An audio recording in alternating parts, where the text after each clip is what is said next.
Blackbird's Brew, and today I am joined by the lovely Wiccan Conservative. And the question on the table is deity or delusion? How do we know our beliefs are real? We've gone over with this. We actually collected some thoughts from other people on the Discord server, so I know we have a great talk ahead of us. And I guess the best place to begin is how do we advise people starting to find solid ground? So I will let you start there, and then we'll go forth and we'll just see how far we can get this, because I know we can do better than the standard issue answer, which is just trust your intuition. I know And feel it. Yeah, I've never found that a satisfying answer or explanation for anything, because it doesn't give you anything to go on. So I know we can do better than that. It's a combination. Thank you for having me again. It's always a pleasure to get to have these in-depth conversations and really put some meat Why? on the bone. I think this is a great place to start when you have come out of Wicca 101 and you have all this wonderful information and you're like, okay, yeah, but is it really happening? Am I having the same experience that I'm kind of learning about? And I know that everybody's favorite answer is it's in the book. Go to the book, read the book, study, study, study. But today we really want to dive deep into measurable results. That was my focus in this endeavor. And I thought to myself, well, let's bust this thing down into a few categories and, really get to what the heart of religion is, and specifically our traditions, the pagan traditions, and anybody that works with magic or the elements, if you will. So, the first place that I would like to start would be, the self revelation, because I think this is the easiest for people to identify with. You hear it all the time, like you said in the opener. I feel it. I feel it. It feels right. And it goes back into that conscious, and how do you know that what it is the right thing? So if you're a witch or you dabble in witchcraft, you are probably doing spells, you're doing rituals, you're doing meditations. Normally you would be working, and the first thing that somebody's going to ask you is, how do you know it works? How do you know what you did or put in motion was actually what was happening, that it wasn't a coincidence, it wasn't something that just happened to coincide? And it goes back to your magical record keeping. So I'm going to sound like a big wheel in this conversation. Everything's going to come back to one for me, but that's where I start. Okay, so if we're recording our results, then we should be able to see a correlation between our work and the results of those works. So that would be your first self revelation, I think. Hmm. What do you think? Well, for me, I started at a little bit more of a basic level. Instead of thinking going immediately to the spells and the rituals, I was thinking, well, what about the fundamental core principles? Do I see these things actually in action in nature? Because I think of nature as the ultimate arbiter in reality. If it works in nature, then it works. It's real. You're on solid ground there. And if it doesn't, then either you haven't learned enough about natural law to do what you're wanting to do, such as, we had to learn about gravity and so on to learn about how to fly and then break through the atmosphere and all that other good stuff. So we had a technological thing to go through. But if it's not that, if it's simply of us not having discovered the right principles to apply in the right order and in the right way, then we have stumbled upon something that is impossible, and we need to take those answers. And I think sometimes where people get lost and they start wandering more into the realm of delusion is when they won't accept it when nature says no. And that's really Good dangerous, because point. nature says no a lot. And there are some Yes. things that are just arbitrary. Fairness has absolutely nothing to do with it. Our preferences have nothing to do with it. It's simply above, these are the cards that you have. This is what you were dealt. You can use those cards how you see fit, but you can't change out those cards because they are the core to your very existence and how your existence fits in with the rest of existence. So Absolutely. that's what I thought about it. Are we going with the natural order, or are we going against it?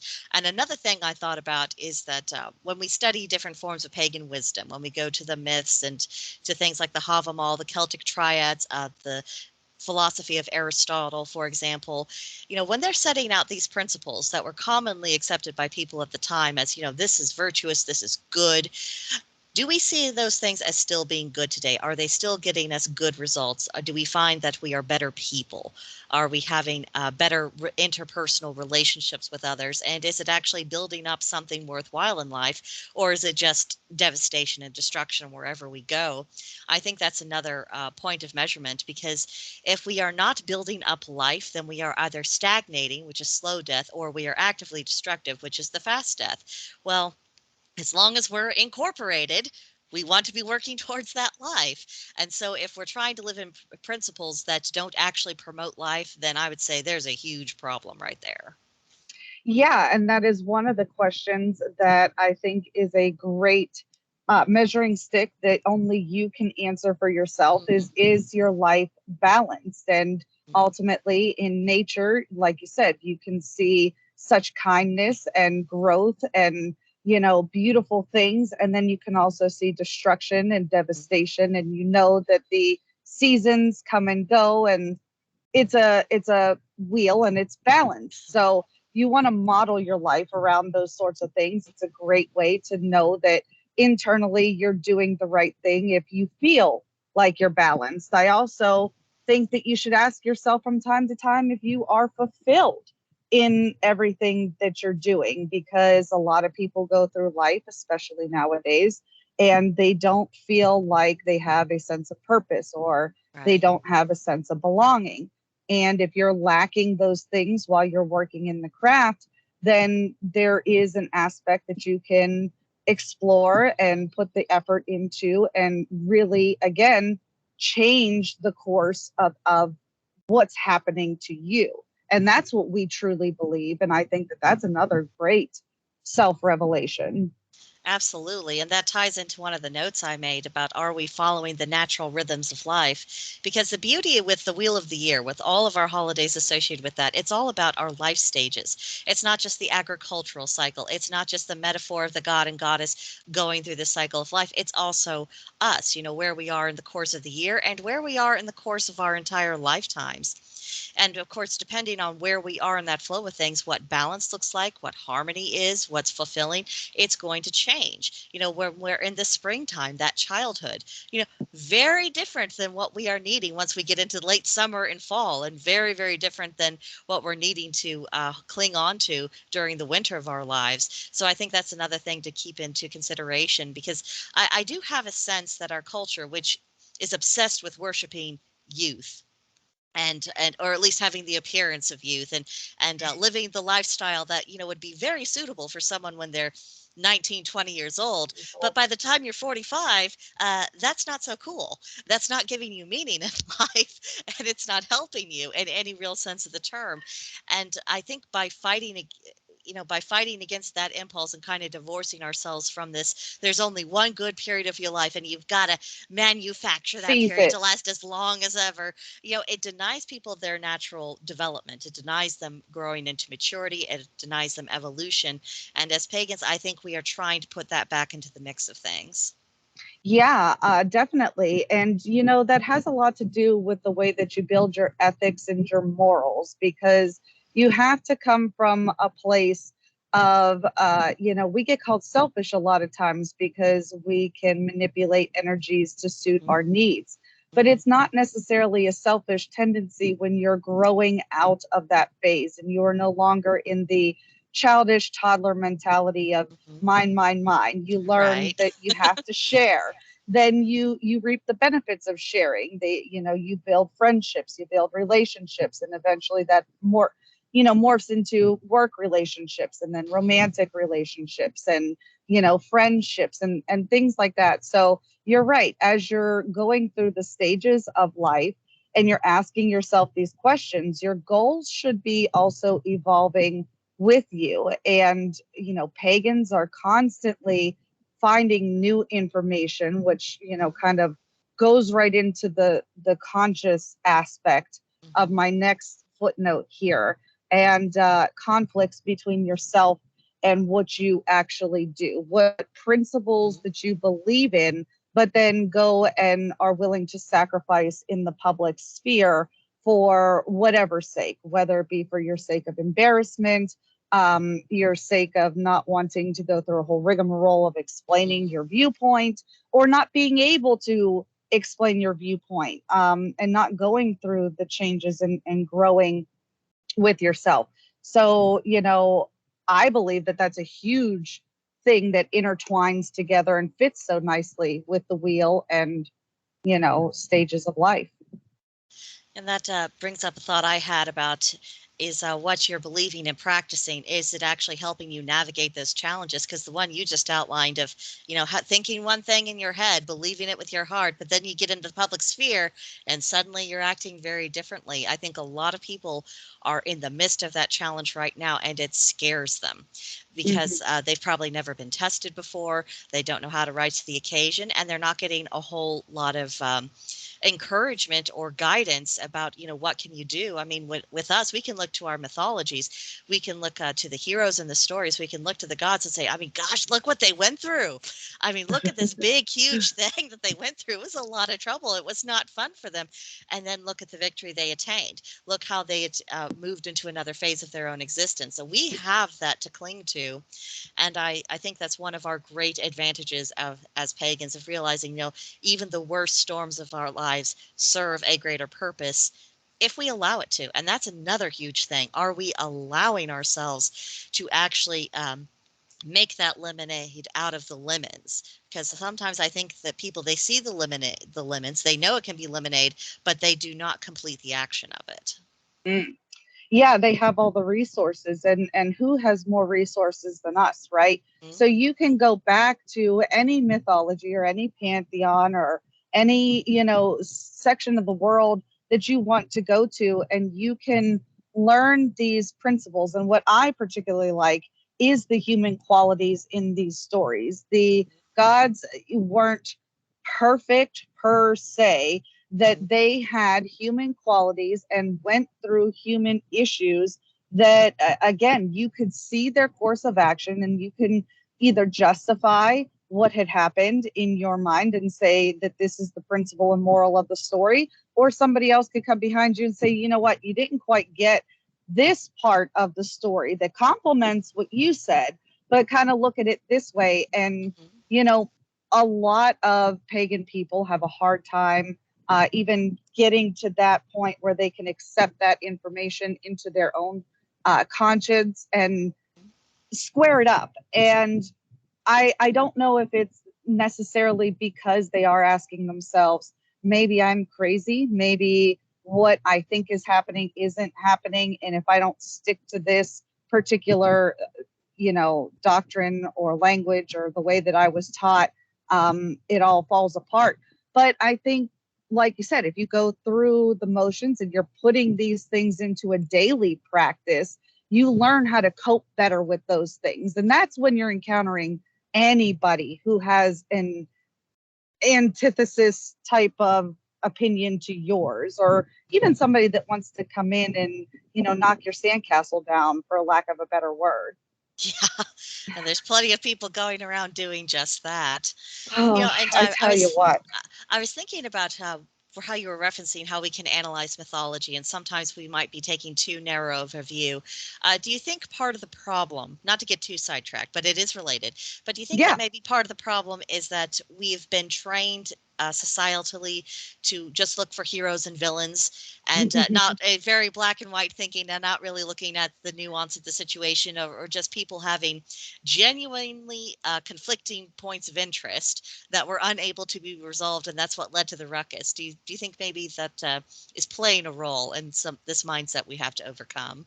I think that we have had our own humanity beaten out of us to the point where we see everything through rose-colored glasses, and sometimes that means that the bad is evil to the core and the good is the best thing that ever happened. And that's a very human response. And we're talking about something that's an above human action. We're talking about religion. We're talking about Mhm. faith. And everybody talks about faith. And one of our Discord members talked about faith last night. Well, how do you know that it's just faith and not just being dumb and blind? Right. And what that boils down to is again what you're able to see as reality and not as you are conditioned to see it. So you're right.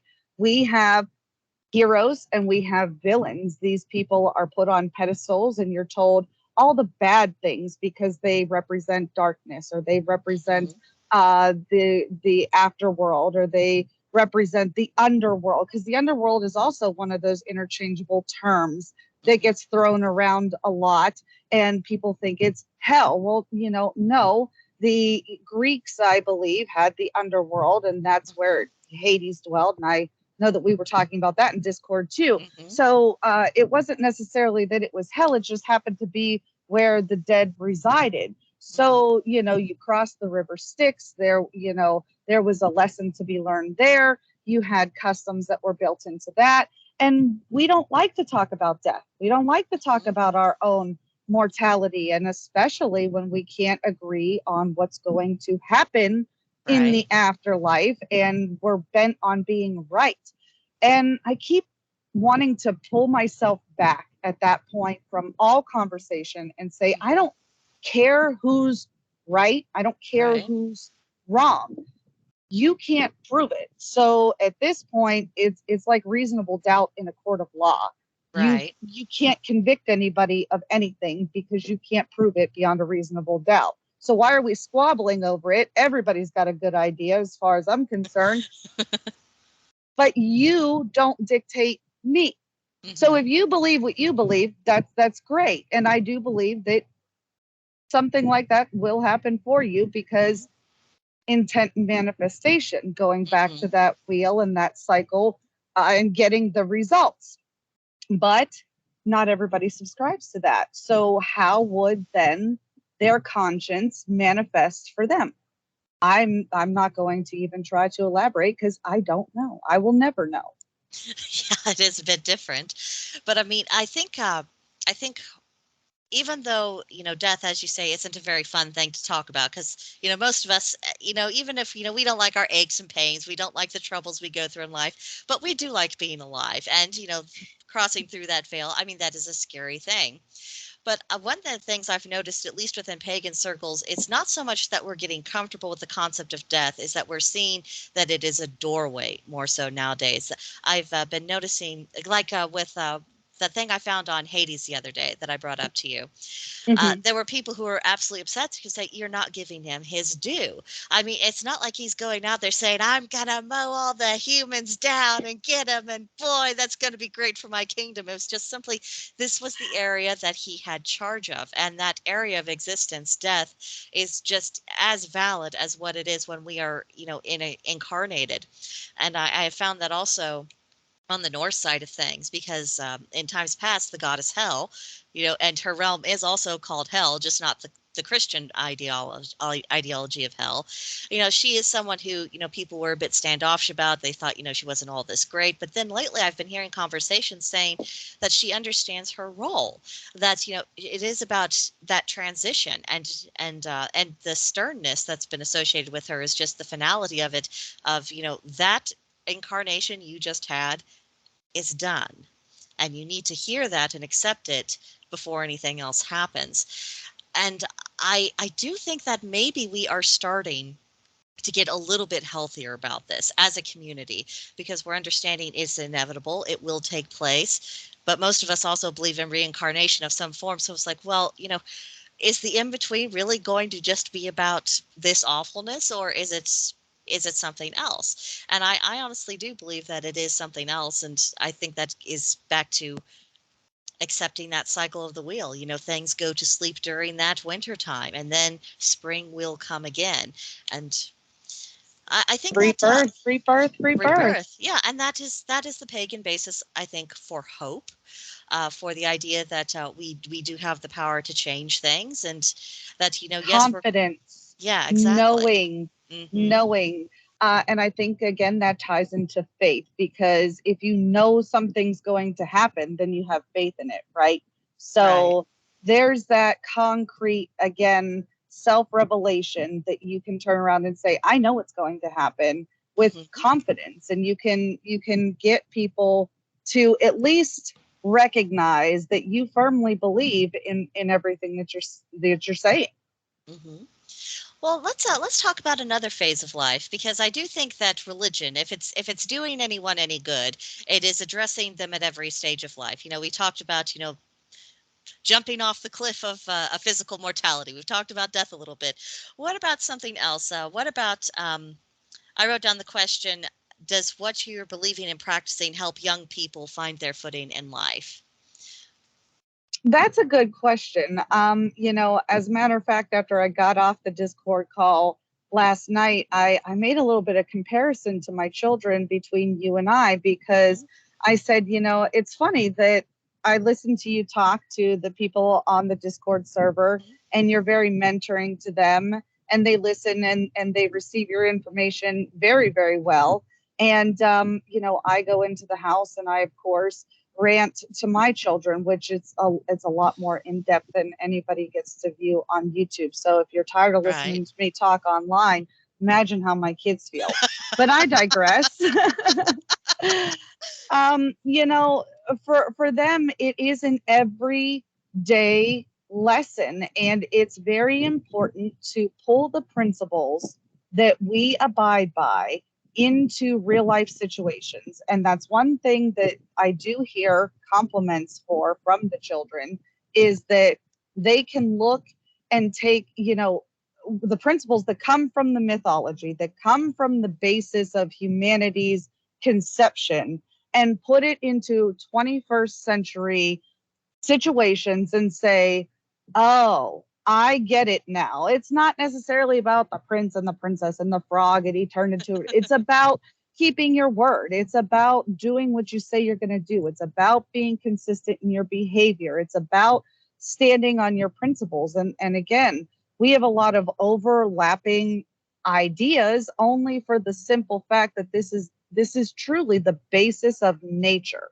and we are one with nature. So the more that you can point that out, to anybody, I mean, it doesn't have to even come off preachy or Right. sound like you're doing something over the top.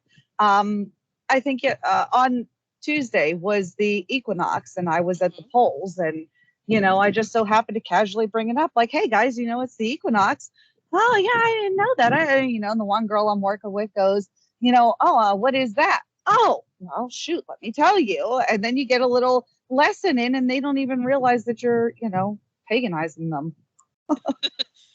It's good for them. At the very least, it's good for them to understand that people have these ideas in their heads. It broadens the perspective. And one of the things I was thinking about with pagan principles is that how much it emphasizes consequences for actions, whether your good deeds were good or bad. There are always results, and sometimes there are people out there who you can do a great deal of good, and they're going to despise you for it because it goes against their interests.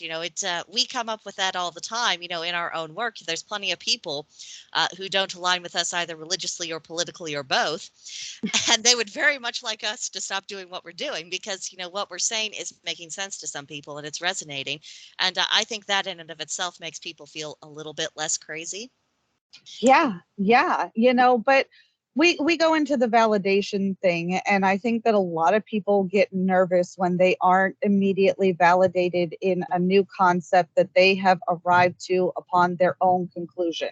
And I would like to say to everybody out there that if it holds water, then you've got yourself something to hold on to, and it might be just yours, okay? That particular lesson could have been yours to learn. And that is, again, another self revelation. So if you pitch something crazy and everybody kind of looks at you like, what are you talking about? You don't necessarily land on the crazy side of the totem pole for something like that. Yeah, it really is situational. And, sometimes those little nudges that we get, it was, as you say, just specifically for us dealing with our own personal issues. And that doesn't always translate between people. Let's see, what about, another life stage, when we become spouses and when we become parents.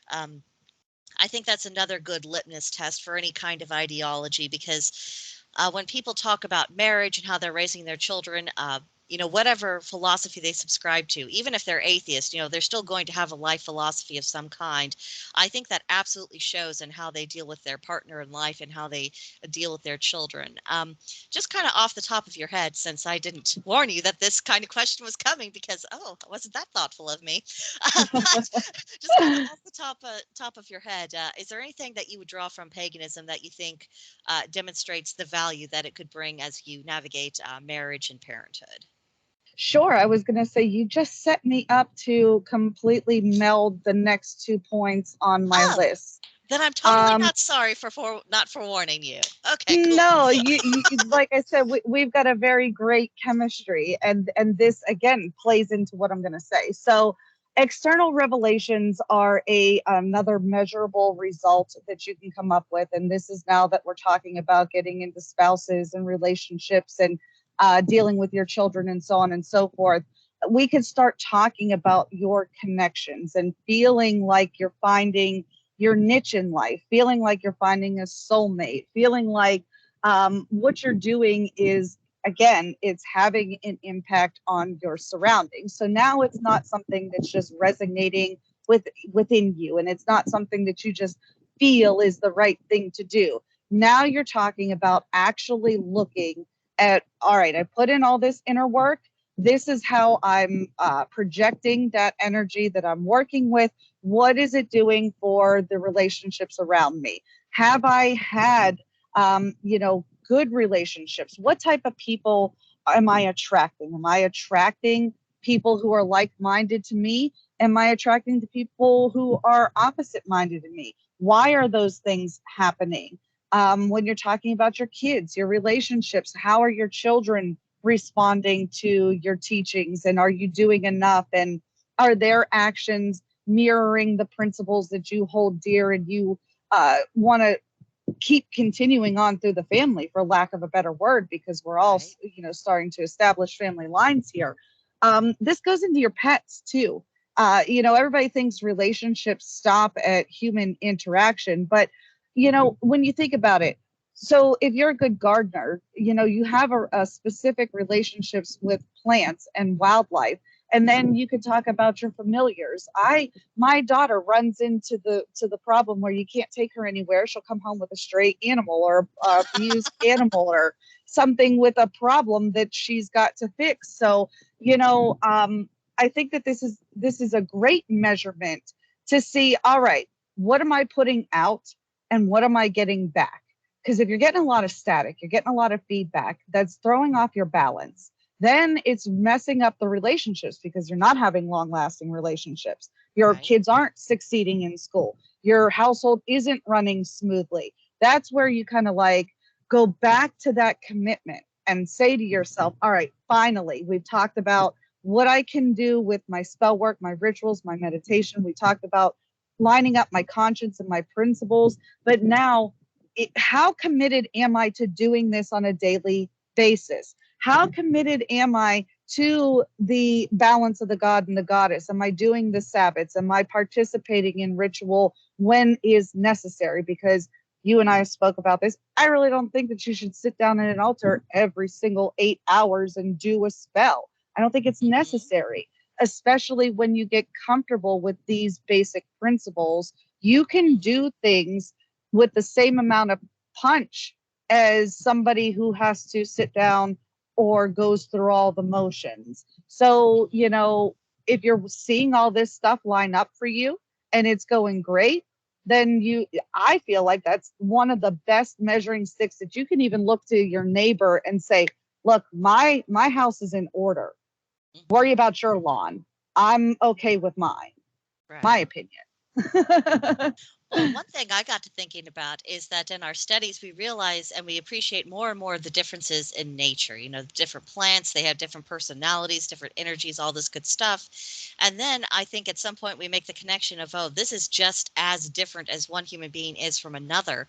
And so I think that helps us adjust our expectations when we're dealing with other people, whether it's our spouse, kids, or anybody else, because it's no longer surprising, like, oh, you don't feel the same way that I do. You're not looking at things the same way that I do, and it's not no longer a question of, well, what's wrong with them. It's more so of, okay, what is their perspective now? And especially in the believe it or not, since I started working with Loki, suddenly I've been focusing a lot more on my marriage and in a lot different ways. And a lot of it has focused on trying to understand my husband's perspective a lot better. Not to, say that I have to suddenly agree with everything that he's doing and saying, but no, it's just about its understanding and then being able to negotiate from a point of honesty and truth to where there is more mutual understanding. And then when we do make decisions together, we both feel a lot more at peace with it because both people got to be present in the conversation. It wasn't one person being expected to conform.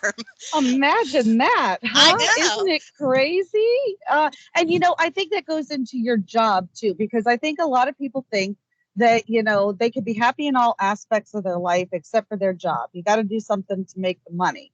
But let's be realistic here. If we went back to the basics and we didn't care so much about money and we adjusted our lifestyle around things that we needed, not necessarily that we wanted, how much more dedicated to the elements do you think that people would be attached to, like fisherman jobs or the firefighter jobs or policing jobs if they're empaths, or humanitarians, or teaching jobs if you're really good at mentoring and teaching children and things. And I think that we pagans tend to live a simpler lifestyle, or know the benefits of living a simpler lifestyle, and we can connect with things like that. So I find people that are really, really comfortable, have found their niche, have found their talents that they're good at, like you said, whether it be identifying plants, identifying people, identifying animals, identifying the elements.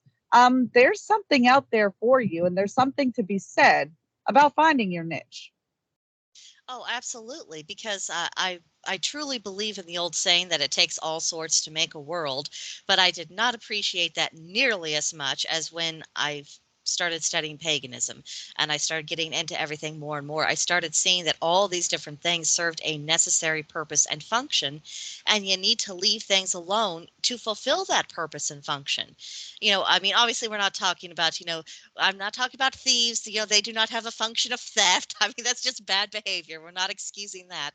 But it is more so of people who are naturally drawn to these things, allow them to go into that niche. And I do think there is way too much standardization in our world. I think there's too much emphasis on you need to conform, you need to have all this group think. I mean, it is the most anti-pagan thing I can possibly think of, because it's saying there's only one way to be and here's your mold, and if there's something else in you that's outside of that, well, you need to trim that off. Well, no wonder we have such broken people. And it's no wonder when we have people who were in that environment, they're coming to paganism because they've looked at other things, they don't know what else to do, why they are so hyper focused on healing, because I think they instinctively realize that all of this editing of their soul has edited them out of existence, and they're needing to reclaim pieces of themselves again. Mm. And it's dangerous. We talk a lot about interacting here within ourselves. Imagine being the type of person who is on the cusp of discovering your ability to tap into the alternate realm, and being Mhm. contacted in spiritual ways and not being able to deal with it. Empaths that don't have any clue as to where their feelings are coming from, and they Mhm. get kind of labeled as bipolar, or maybe they've got a mental disease or something like that. I think about these people all the Mhm. time, especially with the rise in mental illness in our Mhm. country, because of a good book, or a good mentor, or a good solid grounding of real and what you've experienced can go a long way, I think, for these people, because we are at a point in time where emotions are the highest I think they've ever been. I mean, we've been through wars and we've done this, but we weren't the type of people who overly exerted that emotion into the world.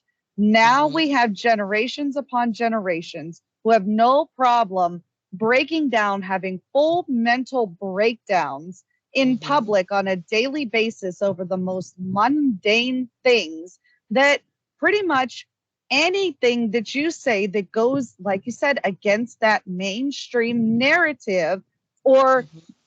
what could be punished speak is going to terrify the living crap out of Mm-hmm. everybody to the point where they don't speak about it. And then I think people are really not crazy and they're being driven to be crazy.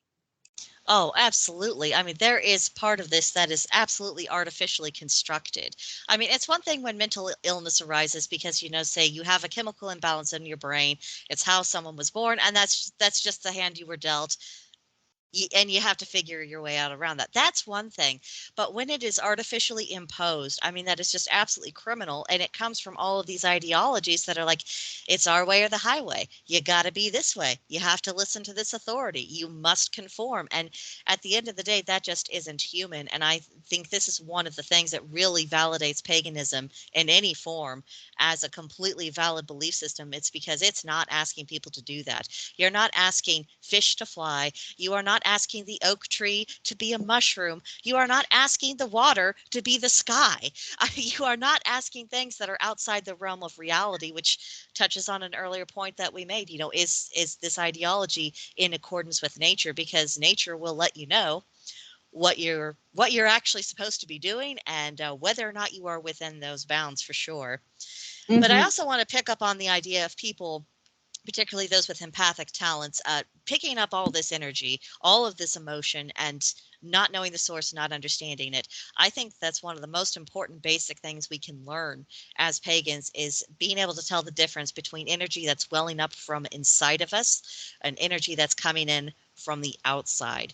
Because if you can learn to distinguish between the two of that, then you can start distinguishing between different individuals, between what's a human being and maybe an animal that's in the area, what's the trees, the flowers, and even the gods themselves. You start seeing that these things are not just one big homogenized, that's the word I was looking for. That's the it's word. not a it's not a homogenized blob of energy. It is different things within that, and it's, in a way, it's almost like training yourself to hear. It's a different Yes. kind of hearing. Oh yeah, and we talked about that on Discord last night, which I thought was a great point. And then speaking about the astral projection and channeling the energy, and one of the members was talking about breaking her, ancestral curse or just improving her relationships. And I thought that was wonderful because you know it's so hard when you're not exposed to these sort of ideas, and especially because you start picking up on this stuff when you're learning how to deal with your emotions. So you go through the Hmm. developmental stages in life, and around what, 7 or 8, you start developing your concepts of good and bad, and how your actions affect other people, and you really start learning consequences for your actions.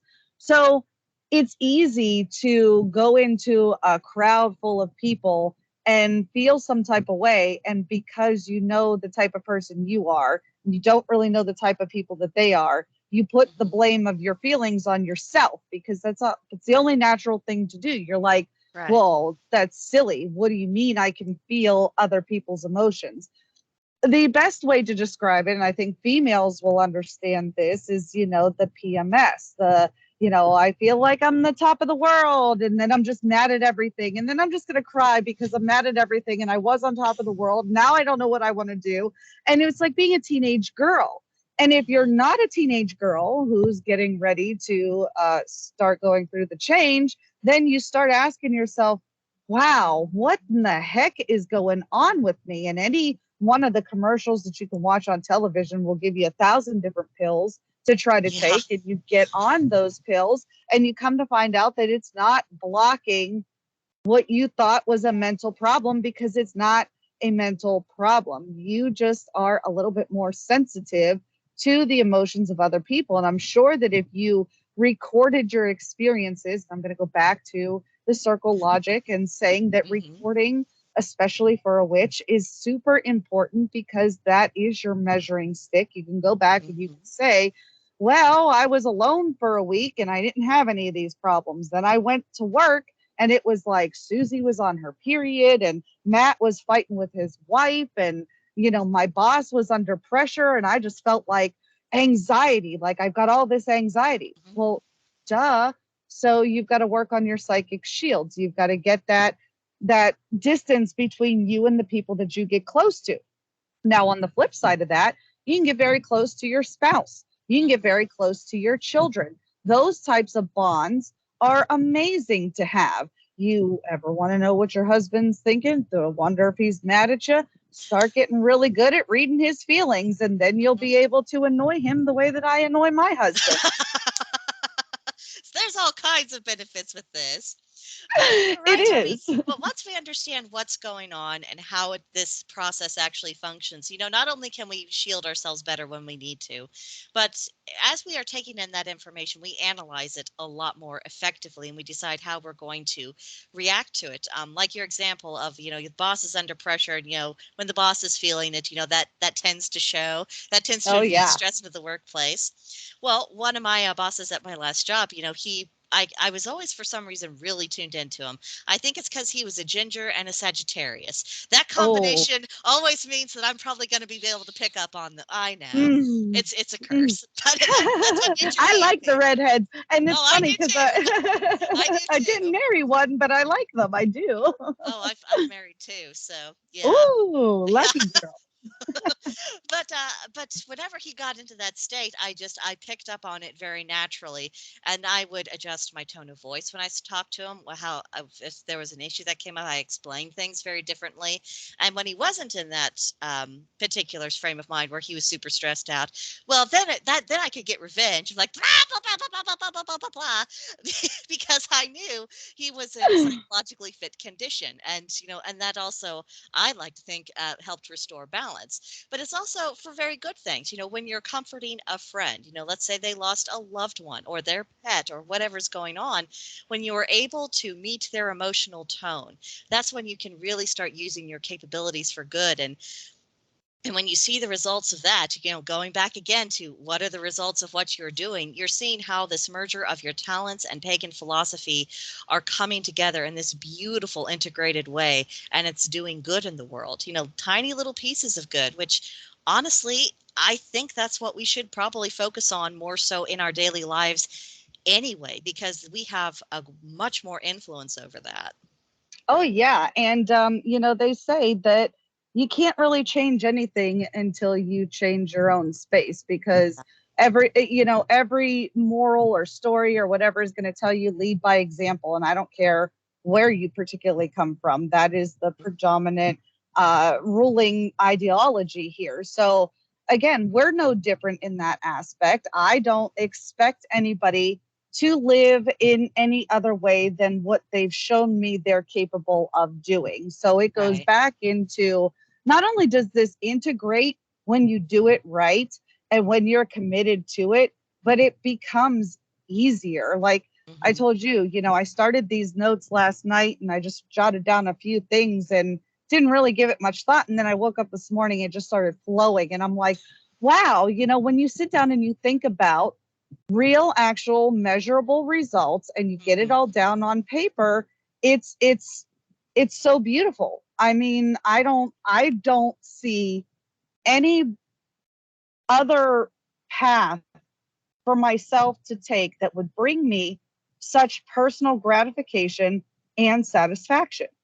You know, as my closing thought was, because we've been through everything on my list. Oh, I've got one more thing on mine. So, oh, but okay. Go ahead. No, go ahead with your thought. You're on the verge of something beautiful. I can tell. No, I was just gonna say, you know, to sum it all up, to wrap everything back into a nice little box. You know, you kind of follow the scientific method in you know, any type of hypothesis that you make. So you start with your baseline. I see XYZ happening. I anticipate, ABC is going to happen. You go ahead and gather all of your tools, your intents, everything that you've learned, your knowledge, your principles. You form a game plan. You put that game plan into action, and then you watch the fruits of your labor unfold, whether you want to call it sowing seeds or, whatever you want to call it. You watch all that grow. You come back. You think about what happened. You, you don't have to overanalyze it. That's just extra. I'm extra, sorry. But you analyze what happened and you record it. And then you repeat. And then you record. And then you can go back and you have a nice measuring stick along the lines of, hey, I did this and then I did it again and I repeated the results. And then I did it again and I repeated the results.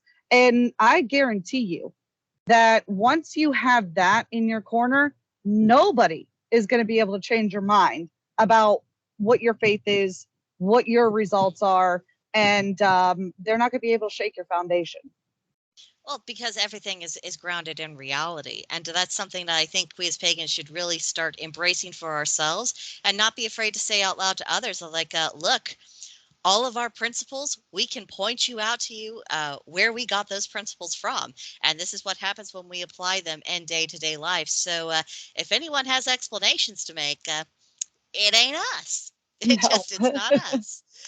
But before we go, I want to touch on deity work a little bit, because I do feel that if anyone's going to get, am I crazy, having that debate going on in their head, it will absolutely come with deity work, especially depending on how they communicate with you, because sometimes it can be very direct and you're like, oh, how can I be sure that the words that just popped up in my head actually came from the deity and not just a crazy part of my brain that I was hitherto unaware of, because it's a scary thing. That's a very scary thing. We don't have a whole lot of structure in society that gives that some context or helps people flow with that. So I wanted to bring up just a few things to hopefully take some of the scary out for people, because this was all hard-won knowledge. I went through the whole scary process myself. Best But experience is lived. exactly. One of the consistent things I've noticed, and this has been with every deity that was a little bit more direct with me, is that when I felt their nudge, it always felt like it was coming in on more the receptive side of my body. We talk a lot about how we have receptive hands and projective hands. Well, I've noticed that even to my head, my brain, there's a receptive side of my brain, and that's where I always feel the nudge, and it's always that inward motion. And if something is just my imagination or what I wish was being said to me, it's all contained inside my mind. It's absolutely internal. And then after enough, I actually learned how to stop the imaginings, because that wasn't what I needed. It wasn't what I wanted. It wasn't, the task at hand. And that left me a lot more mental space to feel the energy actually going in. And that's really been a huge one. Another thing is how things can come up unexpectedly. You are not writing the script on the conversation. And sometimes it is, the thing that's been weighing on your mind, heavy on your heart, and you're meditating or you're praying or you're talking out loud, whatever you're doing to communicate to your deity, and then the nudge you get is on an entirely different subject, and you're just, but did you not hear me? Yeah, about this. It keeps going back to that. And if you aren't listening to the nudge, images will pop up in your head of the thing they were wanting you to focus on. So, and then you have a pretty good indication of okay, I I guess that we're a little bit more solid now, because I know that idea was not coming from me. It was definitely external. Um, and another thing that I really thought about is how when we are experiencing a divine presence, it is such a big, overwhelming presence, even with the gentlest of deities. You just sense you're dealing with something more than human. This isn't just the ambient energy of the universe around you. This isn't a dead ancestor come to visit. No, that's something huge. Even their emotions, it's almost on an operatic scale, which is why you don't actually try to tap into those too much, because holy cow, that can get a bit much for sure.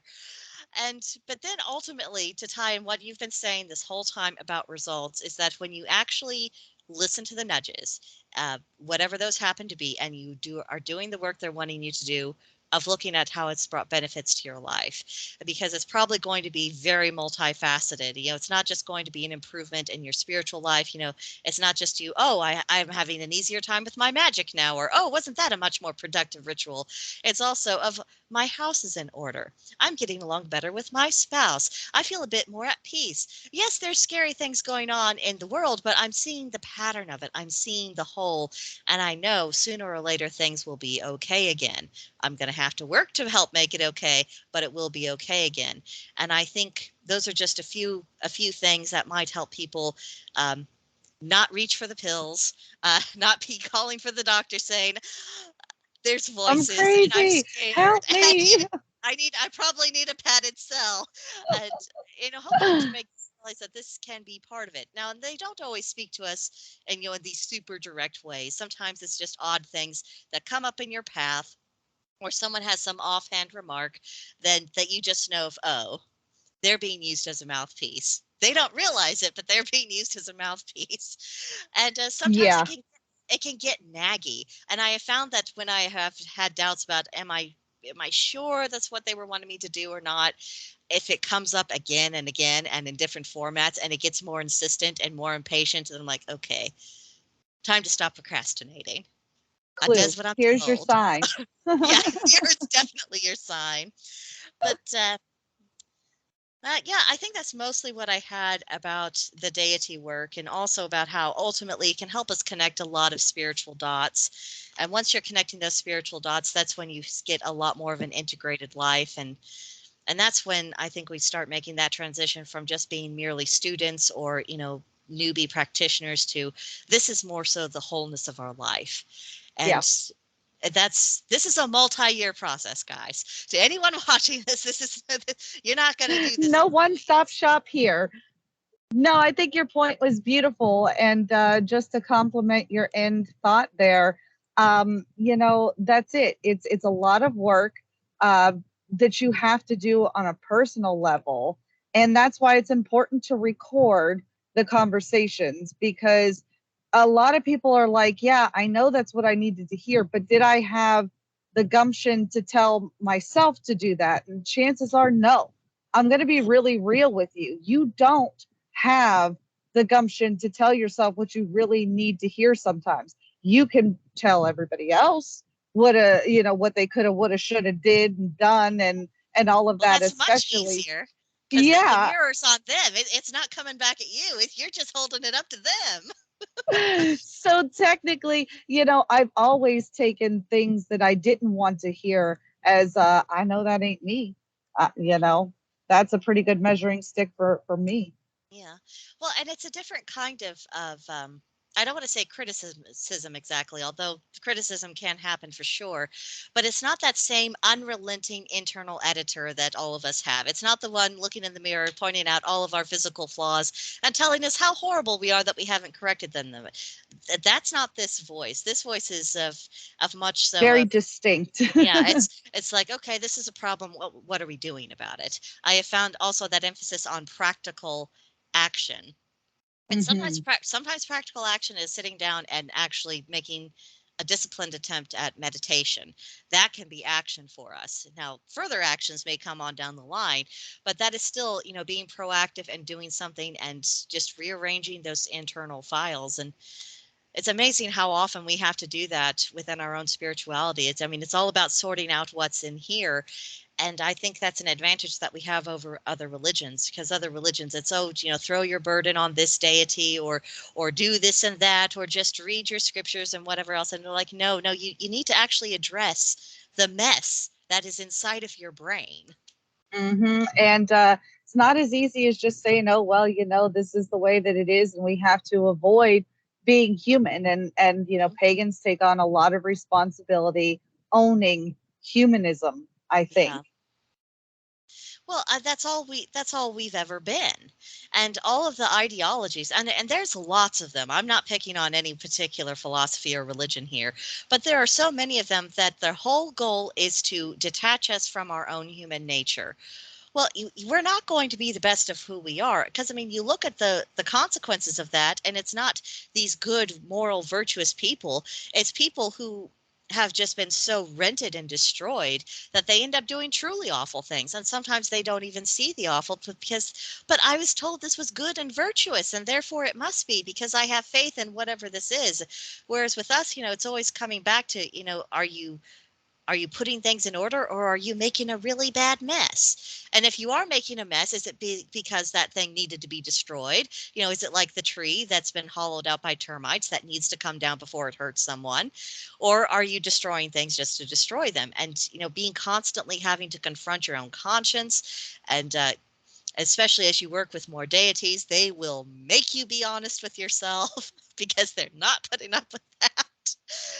And And they don't have to, no, they don't. ultimately they don't have to. And So, they've seen us do this so often. I mean, I was talking to another member of the Discord yesterday before the voice chat, and I was saying, well, what mistake could any of us make that the gods haven't watched other people do a bazillion times before us, and knows coming a bazillion times on into the future? So true. it's not like they don't know the score. They are fully aware of the pitfalls we're liable to be falling into. True story. Well, I hit everything on my list. Did we get a chance to get everything on your list? Yes, and a couple of things that weren't actually. So, Wow, that's super productive. I Awesome. know, and we did that under an hour. Cool. Wow. Well, then everybody should be able to follow along. I hope so. Well, what final thought should we leave people with? Because hopefully we've given them some basis for, telling the difference between when they're going off the rails and when they're on solid ground. Where do we want to leave them? Where do you want to leave them with this? I hope that we really kind of tied some things together for everybody. I would be open to hearing more on what other people use as a measurable measuring stick as to what makes you think that your path and your craft is working for you, not right, not Mhm. wrong. What's working for you? We are genuinely curious. I posed the question to the Mhm. Discord group, and I'll pose it to your followers as well. Awesome. That works for me. In addition to finding out more so about what people are doing and how they're evaluating things, I hope this can also be part of a broader discussion to where we help give each other tools. Not that every single tool is going to work for every single person, but if you try things out through trial and error, you will stumble upon something that is going to help you tell the difference between, your imagination and your grounded spiritual reality. So, I guess that does it for this week.